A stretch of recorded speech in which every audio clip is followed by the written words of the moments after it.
조드레박 신부의 영적 일기. 줄탁지기 은혜. 줄탁동시라는 말이 있습니다. 그 말은 줄과 탁이 동시에 일어나야 한다라는 뜻입니다. 병아리 부화 시기가 되면 병아리가 껍질을 깨트리고 나오기 위해 껍질 안에서 아직 여물지 않은 부리로 사력을 다하여 껍질을 쪼아대는 것을 줄이라 하고, 이때 어미닭이 그 신호를 알아차리고 껍질을 바깥에서 부리로 쪼아 깨트리는 것을 탁이라고 합니다. 줄과 탁이 동시에 일어나야 하나의 생명이 온전히 탄생하는 것입니다. 예를 들어 환자는 반드시 낫고자 하고 의사는 최선을 다해 도울 때 치료가 이루어진다는 뜻입니다. 모름지기 앙과 박, 제자와 스승이 기가 막히게 어울리고 사람이 하느님의 때를 제대로 만나야 일이 이루어지게 되는 것입니다. 그렇게 때와 기회가 제대로 딱 맞아서 몸과 마음의 치유가 이루어지고 은혜가 충만하게 되는 것이 줄탁지기입니다. 구약의 드가랴 예언서 10장 1절 말씀입니다. 너희는 봄철에 비를 내려달라고 주님께 빌어라. 주님은 비 구름을 만드시는 분, 그분께서는 비를 넉넉히 주시어 사람들의 밭에 푸른 싹을 내신다. 아멘. 오늘 복음을 보면 예수님께서 당시에 백성의 지도자들인 바리사이들과 율법 교사들을 향하여 회개하라라고 경고의 말씀을 하셨습니다. 너희는 불행하여라. 바로 너희 조상들이 죽인 예언자들의 무덤을 만들기 때문이다. 불행하여라. 너희 율법 교사들아.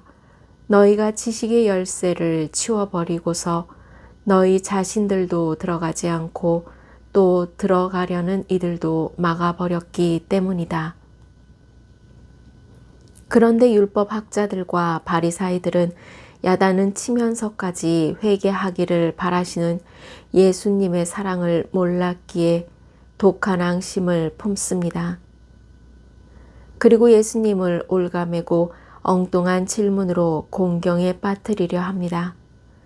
그들은 사랑으로 율법을 완성하러 오신 분을 율법을 망가뜨리러 오신 분으로 오해했기 때문입니다. 결국은 이 오해가 예수님을 십자가의 죽음으로 몰고 갑니다. 그들은 하느님 사랑을 거부하고 심판받을 수밖에 없는 사람들이었습니다.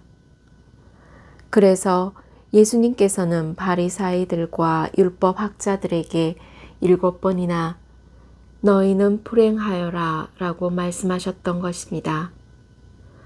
사랑하는 고운님들, 저는 앞에서 말한 줄탁지기가 회개가 아닐까라는 생각을 해봅니다. 가끔 하늘을 바라보며 고운님들 자신이 매일매일 기적 속에서 살고 있음에 감사드리시기를 바랍니다.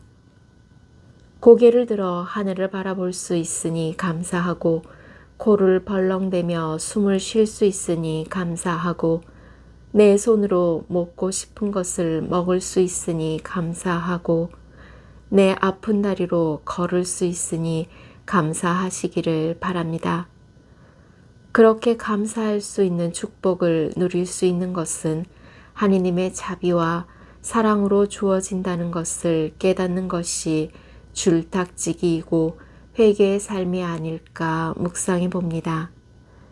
중요한 것은 줄탁지기, 즉 회개의 삶은 내가 가진 것을 함께 나누는 것이고 베푸는 일에서 이루어집니다.